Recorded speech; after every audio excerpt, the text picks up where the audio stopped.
Hello everybody, welcome back to part 4 on how to make female cosplay armor right here on the Evil Ted channel.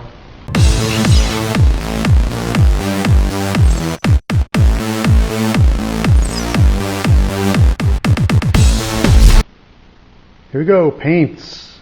What I like to do when I paint armor, any cosplay costumes, it's good to use acrylics. Acrylics are durable, they're flexible, and on this particular one, I have some metallics here. This is a great one, this is Sargent.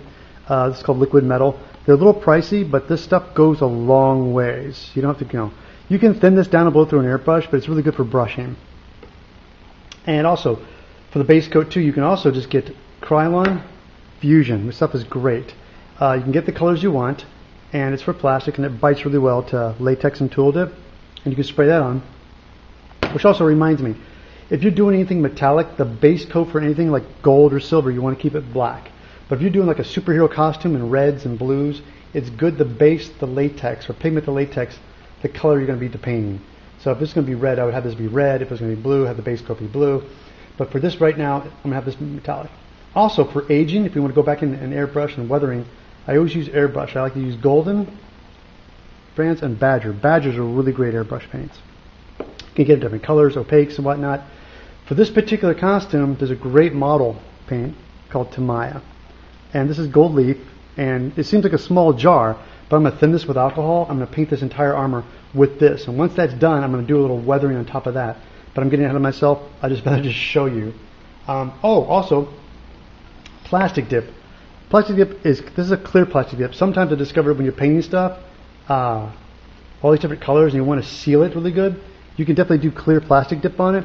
But I'll warn you, plastic dip will dull it down.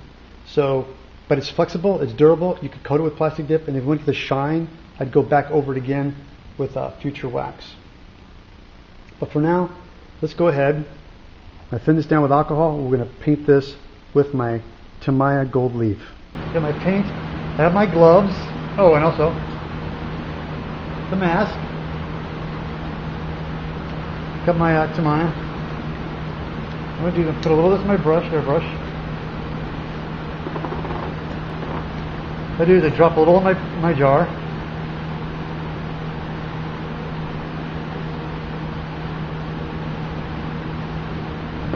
And I top it off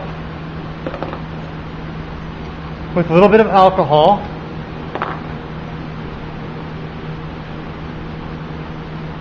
What I usually do is I kind of take I kind of like back pressure a little bit. My trusty paper towel here. Kind of mix it a little bit. Alright. Alright, here we go.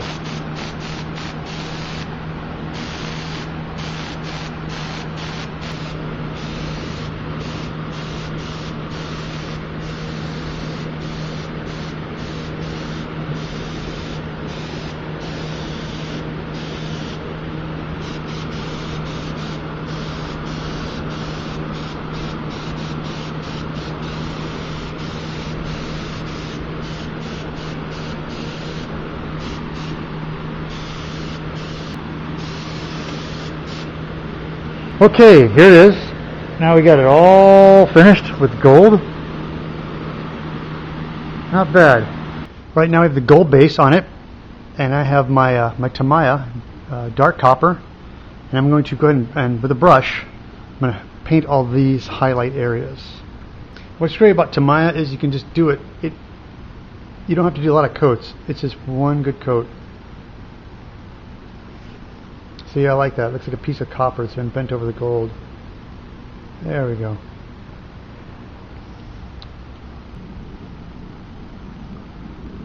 I always try to get that edge right there on the inside. When you're painting this, always try to make sure you get your edges. But once again, this is what makes Tamaya so great. You just do it with one pretty good even coat. You know.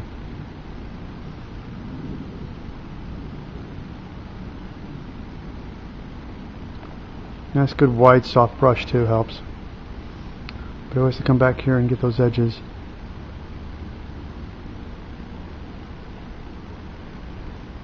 I always try to get the edges first.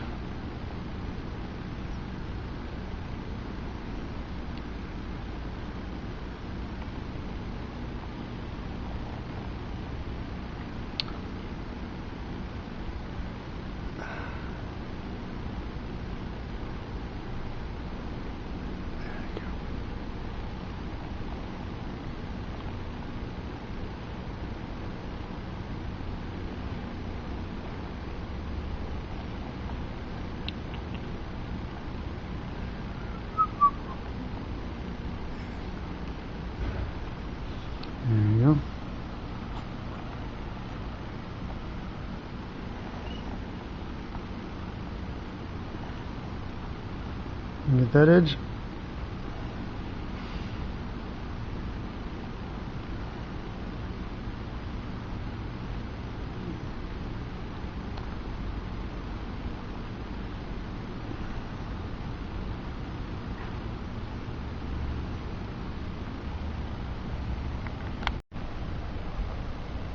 Okay, I am done, as you can see. Did it by hand with my brush. I finished, got all my copper. And I'm going to do a wash on this. But before I do that, I want to seal this, because what happens if I want to do a black wash on this with water and a rag. I'm going to brush it on. I'm going to wipe off the excess. But when you do that, this is acrylic paint, and you might rub your paint off while doing that. So this is where I use my Future. Got my Future in there. So I'm just going to dust it really thin. This is going to help me seal my paint. The trick is, don't put on too heavy. Do a couple thin coats. What this does is going to seal your paint. We're now getting ready to age it. As you can see, it's got a little bit of a shine to it. I have at least 2 coats of Future Floor Wax on it. Seal up. And the reason I do that is because when you're doing a wash, like I said, when you're rubbing the rag, you don't, because acrylic will come off with the water, so I try to seal it. I hit this with a hair dryer so I can get it relatively dry, but I don't. When you're wiping stuff off too, you have to be kind of gentle. You don't want to go too heavy because you don't want to rub the paint off underneath. So what I've done when doing aging stuff, I have my cup with black acrylic, and I have a little extra thing of water if I need to add to it to make it a little bit weaker or stronger. I'm just trying to get the consistency I like. And if it always gets too much on there and you have no time to wipe it off, I have a spray bottle with water, so I can always spray it off if I get too much on. Okay? The breastplate. I'm just do a quick little. See, that looks a little strong. Hold on, I might want to thin this down a little bit.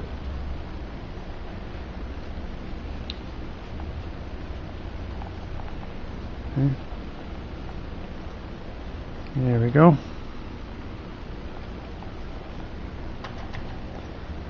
Wipe this in there. I want to get really good in the cracks and crevices.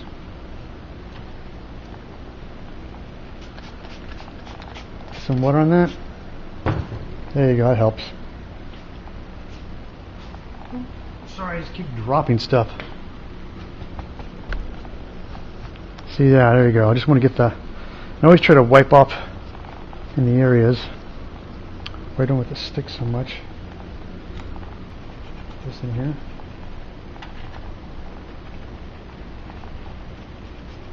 Okay. See, there he goes, a little bit better.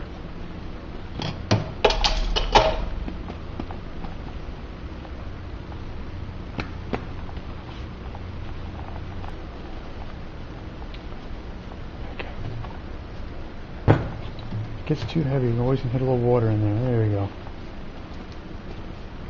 As you can see, it's all got weathered.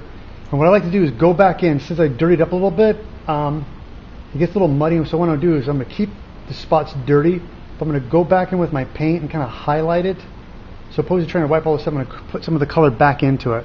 But now I'm just going to do it on the highlight areas. So I've got my copper. I got a little bit of my airbrush. So I'm going to kind of have to dirty, I'm going to make it pop up a little bit more. So just go in the center. I'm not going to go all the way, I'm just going to go right in the center. Kind of bring it back out a little bit. Now that I have went back with the copper and kind of brought it back out, the gold I like. I'm not going to go back on the gold. The gold's got that kind of weathery look to it. I like that. But the dark edges, I mean, even though I did a little weathering on it overall, I really want to pump this stuff up. So I'm going to go back in with black. I'm going to airbrush that in.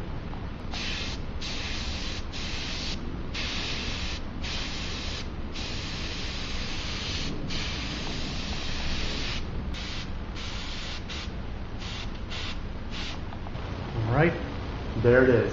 As you can see, by going with the airbrush, it really helps separate the colors. The weathering was good, but it was a little bit too muddy. I really wanted to make it pop more, and you can see the airbrush makes it really pop more.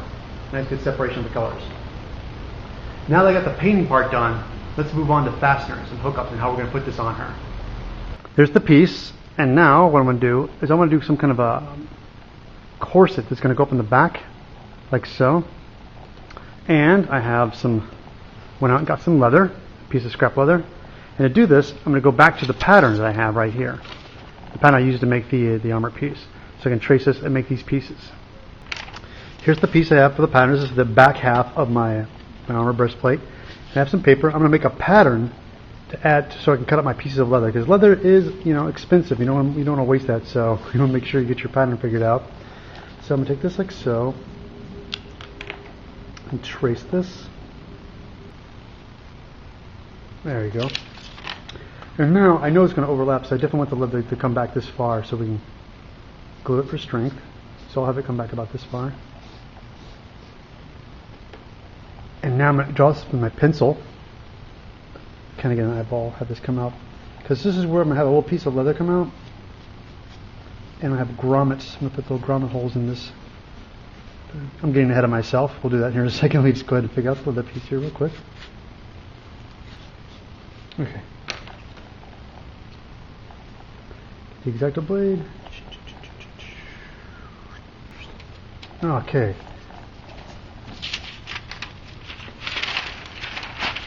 Now that I have this cut out, I have my leather, and now I'm going to transfer that onto what I use. I get these at fabric stores. Is a white grease pencil, because you could draw on your leather with a pen or a Sharpie, but I'd rather not, because it always leaves a residue. And this stuff just erases. You can get it off. So I'm just going to draw that. Okay. This one, and I flip it. For the other side, you just flip the pattern.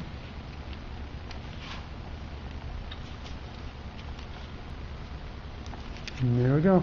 Let's cut these bad boys out. Alright, now I have my leather all cut out, ready to go. I went to Harbor Freight and I got a little Grommet Tool. And this comes in, when you can buy them in just little brass rings and whatnot. What you do, this is a whole other thing. There's people who do leather work, and you can find this stuff online somewhere. But this is really great. You line this sucker up like so. Hold it. See? A little grommet. And it opens up in the back here too. So I'm going to lace it up.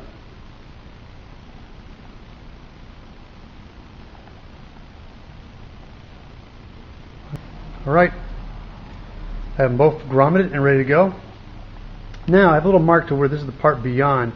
And with leather, even though there's porous, it's got a skin to it, and this is the more porousy side, which is good to glue on. But this side I'm going to use.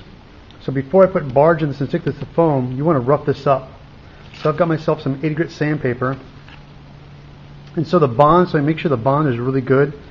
So this sticks really good to the foam. I want to make sure I rough up that surface.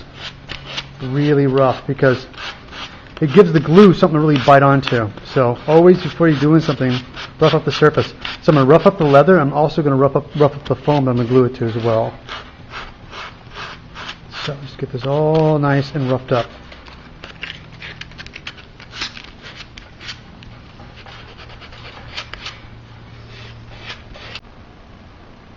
Alrighty, here we go. I have my two pieces of leather. I have barge. I put I roughed this up with sandpaper. I got 2 thin layers of barge. On the back sides of these guys, I roughed this up. And what it is, you see the latex. Originally, I had latex on that, but when you're gluing parts, when you're gluing the pieces, the leather piece on, I got down to the raw foam. Because if you put on latex, it's just going to peel into the latex. So I peeled it up and got down to the raw foam on both sides. And now I line this guy up like so. My barge. A little grommet. Put this on so. And there we go. See, get that pushed in there really nice. First sandwich it down like so. See, got a nice contact on it. Now that I have it all painted, my armor is pretty much done. I have my leather pieces glued on. This interior is where it's going to touch somebody's skin, and which, again, some people don't mind this, but it can chafe and kind of rub and get uncomfortable. So what I like to do is put black felt in here. So what I've done, I've taken my patterns, which is the breast pattern here. You can see here my breast pattern, and the other pattern from the below, and I've actually traced these onto felt and cut them out like so. So now when you cut them, lay them in there, it'll fit in perfectly. So I have my black felt here, the breast as well too. But what I like to do, to glue this in nice and clean, I'm going to brush this inside a thin coat of Barge Cement on the black felt. The side I'm going to lay down, I like to use spray 90s. And that's what I want to do, just nice and wide. You don't have to go heavy on it. Don't go crazy, just a thin coat.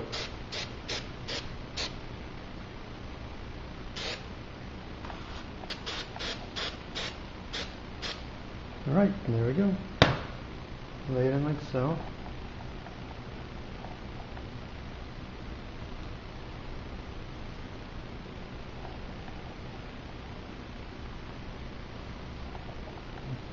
As you can see, I cut it a little bit smaller so it doesn't overlap the edge so much.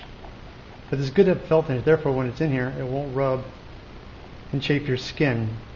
Because I've had made costumes in the early days when I used to make cosplay armor, for like armor and whatnot, and somebody would be shirtless. After a while, the rubber will have a tendency to rub and chafe you.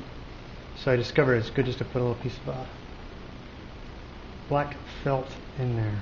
So go, oops.